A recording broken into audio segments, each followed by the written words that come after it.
Magandang araw mga kaibigan, ating puntunghayan ang ika-6 na kabanata ng ating kwento na pinamagataang I Finally Found You. Kaya't kung bago ka pa lamang sa aking channel, paki-like po ng ating video, paki-click din subscribe button, ganun din ang bell icon para lagi kayong updated sa mga parating ko pang uploads. Ilang beses pang sinubukan ni Eric na kausapin si Lucy pagkatapos siyang ipakaladkad nito sa mga tauhan nito pero hindi na siya nito hinarap. Gustong-gusto niyang itakas si Valerie pero ayaw niyang magpadalos-dalos. Gusto niyang ipakita sa senyora na ginagalang niya ito. Ilang beses siyang nagtungo sa mansyon para makausap si Valerie pero ayaw siyang papasukin ng mga gwardya. Mahigpit daw na ipinagbili ni senyora na huwag siyang papasukin. Nasabi sa kanya ng gwardya na nakakulong si Valerie sa loob at hindi pwedeng lumabas. Bantay sarado ito ng mga bodyguard nito. Hindi rin niya ito makontak. Pero nagulat na lang siya isang araw na tinawagan siya nito. Maswerteng pinahiram ito ng cellphone ni Yaya Susan nito kaya natawagan siya. Hindi niya akalaing memoryado nito ang numero niya. Hiniling nitong itakas niya ito. Nagpasya siyang iyon na nga ang dapat niyang gawin dahil matigas talaga ang puso ng ina nito. Hindi makalabas si Valerie sa kanilang mansyon. Ayaw pakinggan ng mami niya ang pagmamakaawa niya. Nakausap niya si Eric at naghihintay na lang siya ng tiyempo para makatakas at sumama rito sa Pilipinas. Hindi siya matulungan ng mga ate niya dahil takot ang mga ito sa kanilang ina. Pinilit siyang magbihis ng mami niya isang gabi. Sinabi nitong espesyal ang dinner na pupuntahan nila kaya dapat siya mag-ayos at magpaganda. Nagpadala pa talaga ito ng stylist at makeup artist sa kanyang kwarto. Hindi niya inakalang sa bahay pala ni na Lester sila magdi-dinner. May kutob na siyang party iyon ang plano ng mami niya na ipakasal siya kay Lester. Sinalubong sila sa sala ng mga magulang ni Lester. Na sina Arman at Cecil Salvador. Nakipagbeso siya sa mga ito at sumunod na sa dining area nang yayain silang mag-dinner. Puno ng masasarap na pagkain ang mahabang mesa. Animoy may piyesta. Maya-maya lang ay sinaluhan sila ni Lester doon. Umupo siya sa silyang katapat nito. Lester, Valerie, kamusta na ang relasyon ninyong dalawa? Tanong ng mami niya sa binata. Nagkatinginan sila ni Lester. Mabuting magkaibigan pa rin kami, mami. Si Valerie ang sumagot. She knew the game her mother was playing. Magkaibigan lang? Lester, hindi mo ba nililigawan ang anak ko? Hindi mo ba siya gusto? Siyempre gusto, tita. Agad na sagot ni Lester. At ikaw, Valerie, gusto mo naman ba ang unique iho namin? Tanong naman ni Tita Lucy sa kanya sa nununod yung tinig. May matamis na ngiting nakapaskil sa mga labi nito. Gusto ho, Tita Lucy. Pero, kung ganon, bakit pa hindi natin pag-usapan ang engagement ninyo? Putol ni Cecil, sasasabihin niya. Lihim niyang naikuyom ang mga kamay. Bata pa lang kayo, gusto na namin kayo ang magkatuluyan. Gayong nagkakagustuhan naman pala kayo. Gawin nating opisyal ang relasyon nyo. Tingin ko naman nagkakahiyaan lang kayong mag-amina ng tunay niyong nararamdaman. Oo nga naman, Lester. Sabi naman ni Arman sa anak. Matagal ko nang napapansing may gusto ka kay Valerie. Nagtataka nga ako dahil ang bagal mo. Huwag mo nang hintayin masulot pa siya ng iba bago ka kumilos. Aminin mo, si Valerie ang babaeng gusto mong pakasalan, di ba? Napatingin si Lester kay Valerie. Pagkatapos ay agad itong tumango. Of course, Daddy. Ngaling-ngaling batukan ni Valerie si Lester. Gayunman ay nagtimpi siya. Hinintay niyang matapos ang dinner. Nang matapos iyon ay niyaya niya si Lester sa hardin para doon sila mag-usap. Ano bang ginagawa mo? Naiinis na si Tanya rito. Hindi mo ba nakikitang seryoso silang ipakasal tayo sa isa't isa? Alam ko, nakibit balikat na sagot ni Lester. Lalo siyang nainis dito. Wala ka man lang gagawin? Hindi ka man lang ba tututol? At kalabanin ang kagustuhan ni Daddy? Marahas itong umiling. Itatakul ako nun oras sa tumutol ako. Kung si Mami lang ang may gusto, kaya kong tutulan. Pero si Daddy na mismo nagsasabi sa akin ngayon pagkatapos siyang kausapin ni Tita Lucy. Narinig ko silang nag-usap nung isang araw. Pinakiusapan ng Mami mo si Daddy na kumbinsihin akong pakasalan ka na.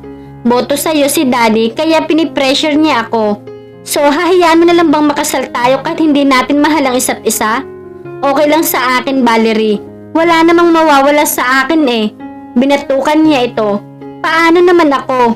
Hindi kita mahal. Hindi ako magiging masaya sa piling mo. Si Eric ang mahal ko. Kahit naman kasal tayo, pwede pa kayo ni Eric. Sabi nito. Tumingin ito sa paligid na tila sinigurong walang tao bago nagpatuloy. Bakla ako, Valerie. Kaya kahit kasal na tayo, malaya kayo ni Eric. Napanganga si Valerie. Minsan nang sumagi sa isip niya na bakla ito dahil babae itong kumilos pero ayaw niya iyon paniwalaan. Babakla ka? Oo, pero sekreto lang nating dalawa ito. Oras malaman iyon ni Daddy, papatayin niya ako. Ipinilig niya ang kanyang ulo ng makabawi. Okay, pero hindi biro ang kasal, Lester. Hindi mo pwedeng gamitin iyon para pagtakpan ang tunay mong pagkatao. Please naman, Lester, tulungan mo ako. Bantay sarado ako ng mga bodyguard ko. Kailangan kong tumakas at pumunta sa Pilipinas kasama ni Eric. Kung talagang mahalaga ako sa iyo bilang kaibigan, tutulungan mo ako. Nag-isip ito. Kapag kuwan ay bagsak ang mga balikat na tumango ito. Sige na nga, tutulungan na kita. Tinupad ni Lester ang sinabi nitong tutulungan siya. Lihim itong nakipag-ugnayan kay Eric. Inasikaso rin ito ang visa, passport at plane ticket niya. Saka siya nito niyayang mag-dinner sa araw ng flight nila ni Eric. Tuwan-tuwa ang kanyang ina.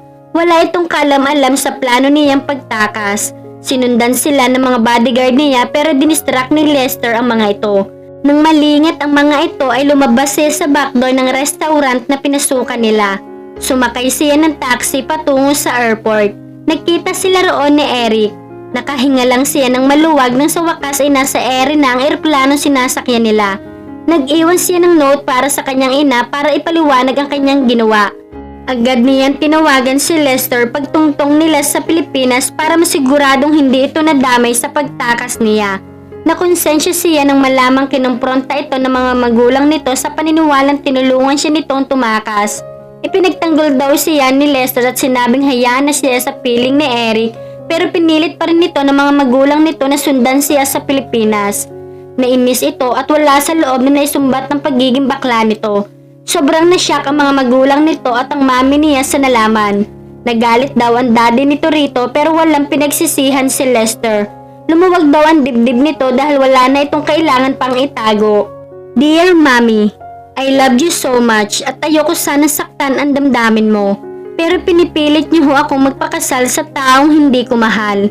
Hindi ko po kayang talikuran si Eric. Mahal na mahal ko po siya.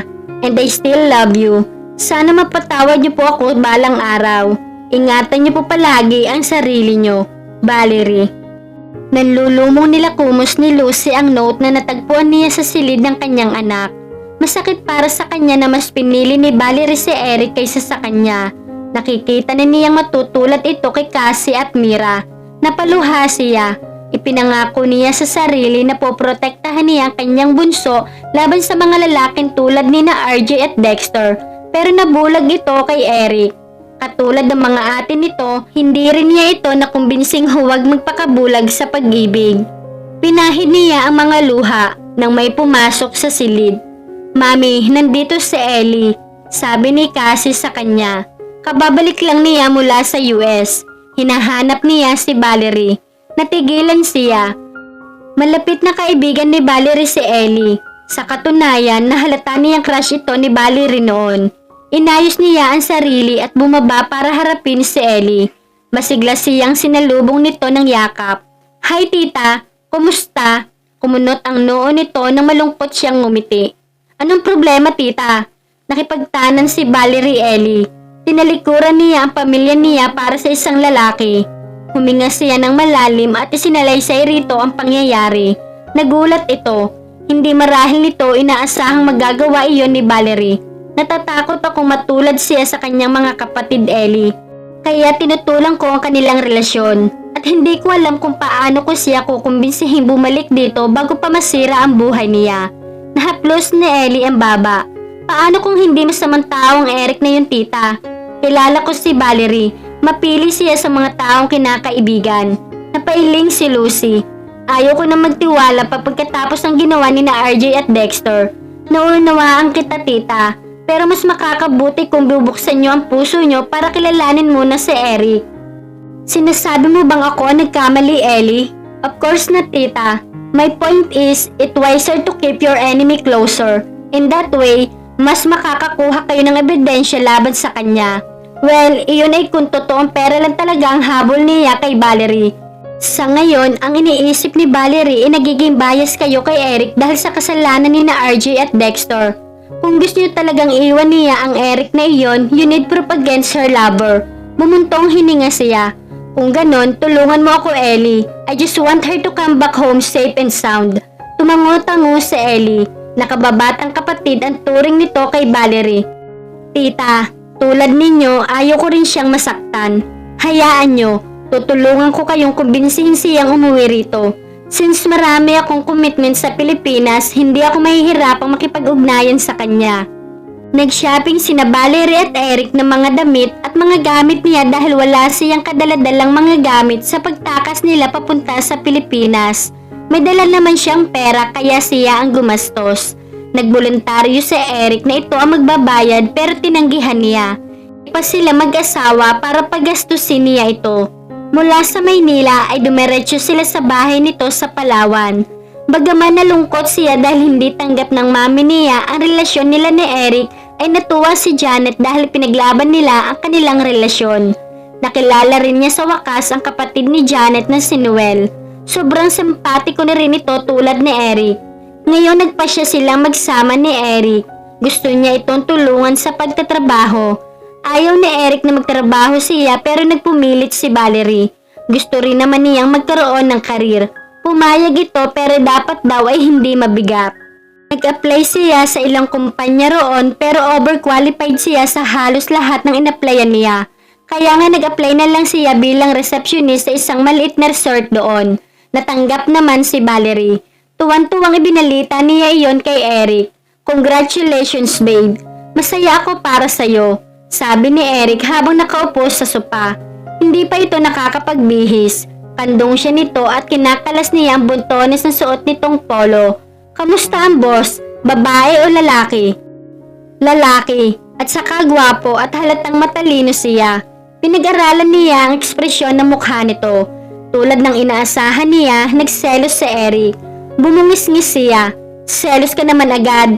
Ba't naman ako magsaselos? Tanggi nito. For all I know, matanda na yan at may asawa na. Panot na rin siya at malaki ang tiyan. Loko, ang totoo babae ang boss ko. Maganda, matalino at mukhang suplada siya. Pinahirapan talaga niya ako sa interview, babe. Akala ko nga hindi ako matatanggap. I'm sure mabait iyon. Naninibago lang siguro ako dahil hindi ako sanay na tinatarayan. Buong buhay ko, pampered ako ng mga taong nakapaligid sa akin dahil sa pangalan taglay ko. Sa ngayon, wala na talagang special treatment dahil hindi na ako ang boss. Napangiti ito. Dinampian nito ang halik ang tungkay ng kanyang ilong. Kaya mo yan. I'm here to cheer you up. Thank you. Tinanggap niya ang mainit na halik na iginawad nito sa mga labi niya. Sapo ng mga palad nito ang likod ng ulo niya habang magkahinang ang mga labi nila. Eric was really a good kisser. Nawawala siya sa katinuan tuwing hinahagkan siya nito. Mula sa dibdib nito ay nasagi na nangangatlan niyang kamay ang hita nito. Sa tingin niya ay may maliit na kahon ang nasa bulsa ng pantalon nito.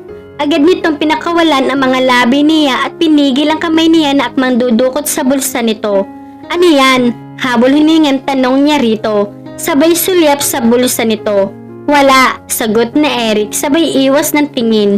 Inalis niya nito mula sa kandungan nito at pinaupo siya sa sopa. Pagkatapos ay tumayo si Eric. Maliligo na muna ako. Sige. Hinintay niyang makapasok ito sa banyo bago niya inisyoso ang hinubad nitong damit sa laundry room. Nang hindi mahanap sa bulsa ng pantalon nito ang maliit na kahon ay naghanap siya sa closet nito. Natagpo niya iyon sa ilalim ng mga nakatuping damit ni Eric. Malakas ang hinala niya magpupropose na si Eric sa kanya. Ayaw man niyang sirain ang plano nito ay hindi niya mapigil ang excitement. Bukod doon ay gusto rin naman niyang makumpirma ang hinala niya kung talaga magpupropose nga ito sa kanya. Excited na binuksan niya ang kahon. Napanganga siya nang tumambad sa paningin niya ang isang napakagandang emerald ring. Tama siya. Maluha-luha sa tuwa at excitement na binalik niya kahit sa ilalim ng damit. Pakanta-kanta pang bumalik si Valerie sa sala at tila timang na niyakap ang unan. Nagkunwari siyang walang alam pagkalabas ni Eric ng banyo. Pumasok ito sa kwarto at nagbihis saka siya sinamahan sa sala. Nagdududa ang ekspresyon ng mukha nito. "You saw it, didn't you?" Tanong ni Eric. Ang ano? Painosenteng balik tanong niya. "Huwag ka nang magkaila," sabi ni Eric.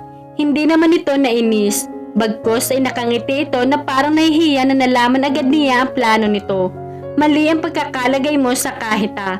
Sa gitna ko yun inilagay kanina pero nang tingnan ko nasa pinakailalim na ng mga damit. Hindi ko nga alam ang sinasabi mo. Nangingiting tanggi pa rin ni Valerie. Nagkamot ito ng batok. Halatang alam nitong na nagsisinungaling siya. Lumapit ito sa kanya at lumuhod sa harap niya. Dinukot nito mula sa bulsa ng sweatpants nito ang kahita at masuyong tiningnan siya sa mga mata. "Miss Valerie Miller, will you marry me?" Hindi na niya naitago ang tunay niyang nararamdaman. Sunod-sunod siyang tumango. Siyempre oo naman. Maluwang ang ngiting kinuha nito ang kamay niya at isinuot sa daliri niya ang emerald ring. Maluha-luhang pinagmasdan niya iyon. "Balak ko sanang magbakasyon tayo sa Japan at doon ako magpropose sa'yo pero nakita mo naman na ang singsing kaya minabuti ko ngayon na magpropose. Hindi romantic pero ginawaran niya ito ng halik sa mga labi. Hindi na kailangan ng romantic dinner o expensive vacation, babe. Sapat na sa akin ang singsing at proposal mo. Kung pwede nga lang ngayon na tayo magpakasal eh." Natawa ito. Kapag kuwan ay sumeryoso si Eric. "Ayos lang ba sa'yo kung civil wedding lang muna tayo? Kapag tanggap na tayo ng mami mo, saka tayo magpapakasal sa simbahan. Gusto ko na kapag naglalakad ka na sa altar, mami mo ang kasama mo. Alam kong pangarap mo iyon at syempre pangarap din iyon ng mami mo." Tumango si Valerie. Muli siyang nalungkot nang maalala niya ang kanyang ina. "Oo naman, payag ako kahit civil wedding muna." Kinabukasan ay kumuha sila ng marriage license. Ang kakilalang judge ni Eric ang nagkasal sa kanila. Inimbitahan nito si Janet at Noel bilang mga witness. Kahit hindi pa sila close ni Noel, natutuwa siya dahil mukhang boto ito sa kanya para sa kaibigan nito. Nag-lunch sila pagkatapos ng kasal. Hindi sila nag-honeymoon ni Eric dahil pareho silang busy sa trabaho. At dito na po nagtatapos ang ika-6 na kabanata ng ating kwento. Samahan niyo po ako sa mga susunod ko pang kabanata. Maraming salamat po!